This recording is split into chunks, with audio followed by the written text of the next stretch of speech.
देख रहे हैं खुलासा टुडे न्यूज, हर कदम आपके साथ। इंदौर संस्था रामराज्य पिछले 2 सालों से सामाजिक देश हित के लिए काम करने में अग्रसर है। संस्था के संस्थापक शैलेश त्रिपाठी जी ने बताया कि हम लगभग 2 वर्षों से समाज हित में और देश हित में सामाजिक कार्यों में कार्य करते हुए आ रहे हैं। हमने अपनी संस्था का नाम रामराज्य इसलिए रखा क्योंकि हमारे पूजनीय मार्गदर्शक श्री राम हमारे दिलों में बसते हैं, हमारी धड़कन में बसते हैं और हिंदुस्तान सनातन धर्म हमारे आराध्य श्री राम जी को पूजने वाला देश है। रामराज्य हमारा सपना है। आज के नवयुवक युवतियां जिस तरह से पश्चिमी संस्कृति को अपना रहे हैं, यह हमारे लिए बहुत दुखपूर्ण है। हम अपनी संस्कृति भूलते जा रहे हैं, इसलिए हमारा संगठन आगे आ रहा है और अपनी संस्कृति याद दिलाने के लिए रामराज्य के पदाधिकारी गौरव शर्मा जी ने ये बताया कि आज हमारा युवा समाज भटक गया है। हम अपने संस्था रामराज्य के द्वारा अपने सभी युवा भाइयों को अपनी संस्कृति से जोड़ना चाहते हैं, साथ ही देश के लिए काम करना चाहते हैं। संस्था रामराज्य देखिए एक संस्था नहीं है, ये एक साम्राज्य है जो कहीं ना कहीं मेरे ख्याल से सैकड़ों हजारों वर्ष पहले जो प्रथाएं, जो आचार विचार, जो संस्कृति जो धूमिल होती जा रही तो उसको पुनः उदय करने के लिए ये संस्था का शुभारंभ आदरणीय गौरव जी, आदरणीय पुष्पेन जी के माध्यम से इस चीज़ों का शुभारंभ हो रहा है।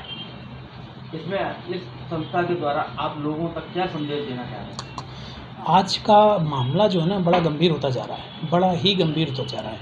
मतलब यूँ समझ लीजिए, चाहे वो युवा वर्ग हो, चाहे वो वयस्क हो, चाहे वो बुज़ुर्ग हो, कहीं ना कहीं एक मोबाइल का जो है ना कीड़ा, उसमें वो उल्लिप्त होता जा रहा है।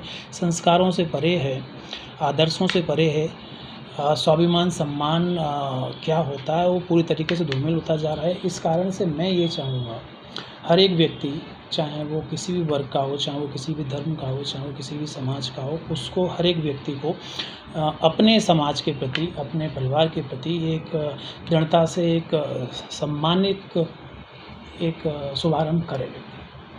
आपको ऐसा क्या लगा कि आपने आपकी संस्था का नाम राम राज्य के ऊपर लिया? मैंने बोला ना अभी कि राम राज्य एक केवल नाम नहीं है, एक संस्था नहीं है, चूँकि एक बहुत बड़ा साम्राज्य जो हम बहुत पीछे छोड़ आए थे, हम उसको पुनः गठन कर रहे हैं कि समाज में एक वो छवि प्रस्तुत कर सकें। आप लोगों के माध्यम से, हम अपनी मेहनत से हमारे युवा भाइयों को जोड़कर, हम सभी लोगों को इकट्ठा करके हम वो छवि पैदा करना चाह रहे हैं जो हम कहीं ना कहीं धूमिल कर चुके थे। आज का जो कल्चर है ना, जो पाश्चात्य संस्कृति का, वो हमारा कल्चर है नहीं। लेकिन आज के ज़माने में वाया मोबाइल, वाया टेलीविज़न के माध्यम से हमारी जो संस्कृति ना वो कहीं ना कहीं धूमिल होती जा रही है और पाश्चात्य जो संस्कृतियाँ वो यहाँ पर हावी हो रही हैं। जैसा कि अभी नाइट कल्चर की बात कर रहे थे अपन, जैसा कि अपन ड्रग की बात कर रहे थे, नशाखोरी की बात कर रहे थे, ये हमारा नहीं काम था। ये उन लोगों की जो योजनाएँ हैं कि कैसे जाके हम देश को यहाँ पूरा तितर-बितर कर सकते हैं, तो वो कहीं ना कहीं सफल भी हो रहे हैं। जहाँ एक तरफ नाइट कल्चर को ख़त्म करने की बात की जा रही थी, पर अभी कुछ दिनों से देखा जा रहा है कि नाइट कल्चर में लड़कियां बिल्कुल अपने आप को है ना, बिल्कुल नशे में धुत पाई जा रही है ना। देखिए वो लड़कियां या बच्चे जो भी हैं ना, मैं उनको थोड़ा कम दोषी ठहराता हूँ। दोषी कहीं ना कहीं उनके माता पिता हैं, जो वो उस चीज़ को नहीं समझ पा रहे हैं कि हमारे ही बच्चे किस जगह पे जा चुके हैं या किस जगह पे चल रहे हैं। उनको अपने मोबाइल से फुर्सत नहीं है और बच्चों को अपने मोबाइल से फुर्सत नहीं है। यहाँ दोस्ती यारी क्या चल रही है घर वालों को पता नहीं है। तो ये तो सब होना ही है, लेकिन हम फिर भी प्रयास करेंगे कि इस प्रकार की गतिविधियों को विराम दिया जाए।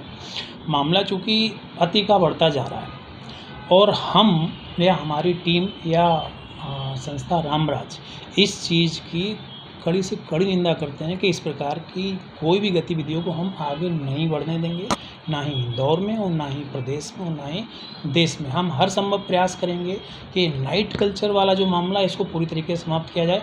आदरणीय मुख्यमंत्री जी, आदरणीय पुलिस प्रशासन के जो आलाधिकारी हम उनको भी ज्ञापन देंगे कि जो गतिविधियाँ बढ़ती जा रही हैं उन गतिविधियों पर विराम दिया जाए, नहीं तो संस्था रामराज स्वयं सड़क पर उतर कर इनका विरोध करेगी।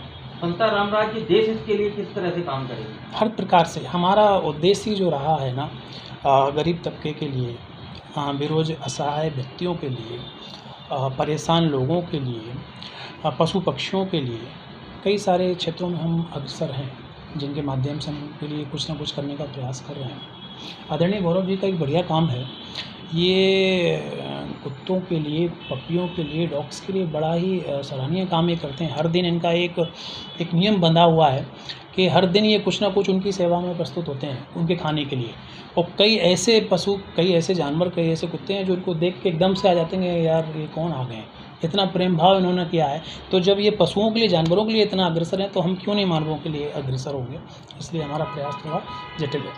भाई साहब देखिए, आपने एक संस्था रामराज्य शुरू की है, तो मैं आपके द्वारा एक बात रखना चाह रहा हूँ कि जैसे कि जो आज के बुजुर्ग लोग हैं, जिनके बेटे बड़ी बड़ी पोस्टों पे चले जाते हैं और उनको फिर लास्ट में वृद्धाश्रम जाना पड़ता है, तो हम चाहेंगे कि आपकी संस्था के द्वारा क्यों ना उनसे छोटे छोटे बच्चों को, पार्क में जगह रहती है, स्कूल में जगह रहती है और संडे सभी के लिए फ्री रहता है, तो भागवत गीता का या रामायण के कुछ ऐसी चीज़ें छोटे छोटे बच्चों को जानकारी दी जाए, जिससे बच्चों को मोबाइल की लत भी कम होगी और उनको अपने पूरे सनातन धर्म के बारे में जानकारियाँ भी मिलेंगी। तो इस पर क्या कहना चाहेंगे आप? शुरुआत तो अपन यहीं करते हैं ना कि ये अनाथ आश्रम, अनाथालय बने क्यों रहे हैं। वो इसलिए तो बन रहे हैं कि हमने रामायण गीता पढ़ी नहीं है, हमने संस्कार, हमने धर्म के बारे में जाना ही नहीं है।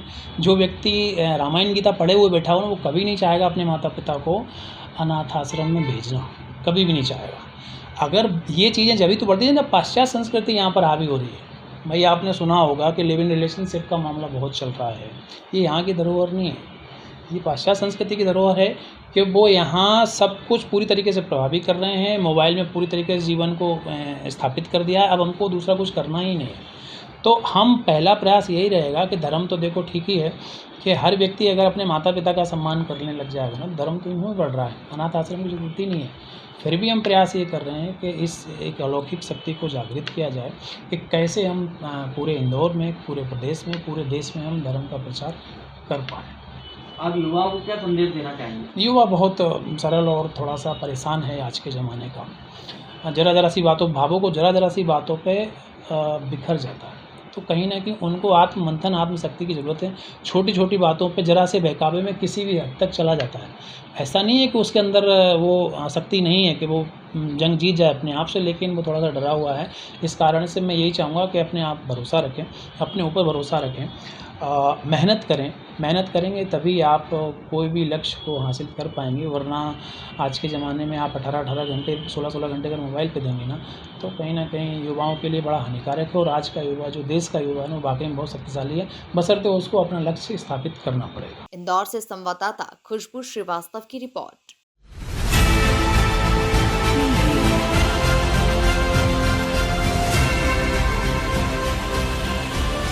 आप देख रहे हैं खुलासा टुडे न्यूज, हर कदम आपके साथ।